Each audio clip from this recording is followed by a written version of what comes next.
La parole est à Monsieur Philippe Vigier.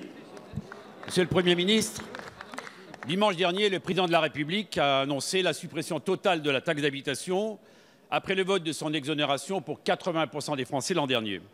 Cette mesure en faveur du pouvoir d'achat va coûter 21 milliards d'euros et risque de priver les collectivités territoriales d'une ressource indispensable pour plus de compétitivité et de solidarité dans les territoires. Emmanuel Macron a été très clair. Il n'y aura pas ni d'impôt local nouveau, ni d'impôt national d'ici la fin du quinquennat. Notre groupe se réjouit de cette annonce, d'autant plus que les prélèvements obligatoires, vous le savez, ont augmenté en 2017 et que les impôts seront toujours plus lourds en 2018. Mais sans nouvel impôt, il faut trouver d'autres sources de financement pour compenser cette suppression de la taxe d'habitation.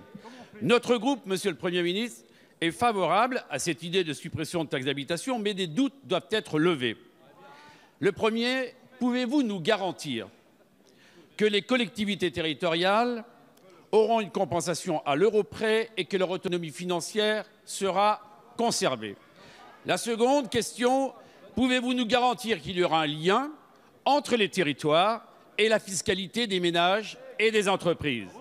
La troisième, pouvez-vous nous garantir qu'il n'y aura pas d'augmentation des impôts existants, en particulier sur la taxe sur le foncier bâti? Enfin, comment allez-vous faire pour faire 21 milliards d'euros d'économies, donc diminution de la dépense publique de 21 milliards d'euros?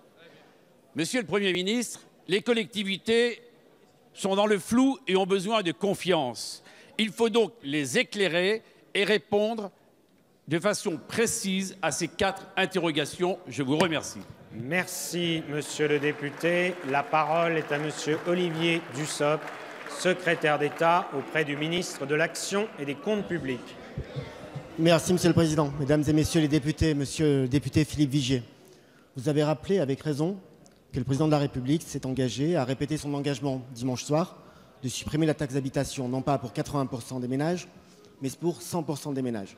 Il l'avait dit le 31 décembre et cela répond à votre préoccupation puisque le 21 octobre, dans cette même Assemblée, vous appeliez de vos vœux l'élargissement du dégrèvement à 100% des ménages et non pas à 80% comme c'était prévu.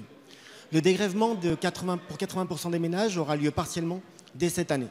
Cela concerne 17 millions de ménages et dans l'Eure-et-Loire, département qui vous est cher, ce sont 121 000 ménages qui verront ainsi une économie moyenne d'environ 150 €.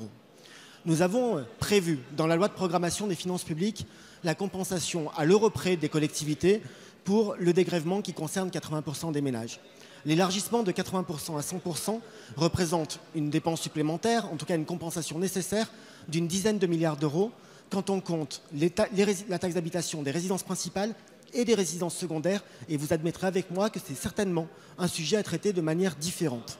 Nous avons aussi demandé à Alain Richard et à Dominique Bure de mener une mission qui, aujourd'hui, établit les scénarios possibles pour compenser la taxe d'habitation et garantir l'autonomie financière des collectivités locales. Différents scénarios sont sur la table. Nous avons une ligne rouge que le Premier ministre et le Président de la République ont rappelée, ne pas accroître la pression fiscale. Ne pas accroître la pression fiscale, ne pas créer d'impôts nouveaux, travailler à une réallocation des impôts locaux existants et trouver, soit par des dotations, soit par des affectations d'une part d'un impôt national, les moyens de garantir l'autonomie financière des collectivités et en même temps réaliser les économies nécessaires pour cela. Il y a une nuance qu'il faut apporter à votre propos, Monsieur le député. Vous nous demandez de nous engager à ce que la taxe foncière n'augmente pas. Vous savez comme moi que les taux de taxe foncière sont décidés par les élus locaux et pas par le gouvernement. Et donc c'est sur ce point-là que l'engagement ne peut pas être pris. Par ailleurs, pas de création d'impôts, pas d'augmentation de la pression fiscale, compensation à l'euro près et garantie de l'autonomie des collectivités locales.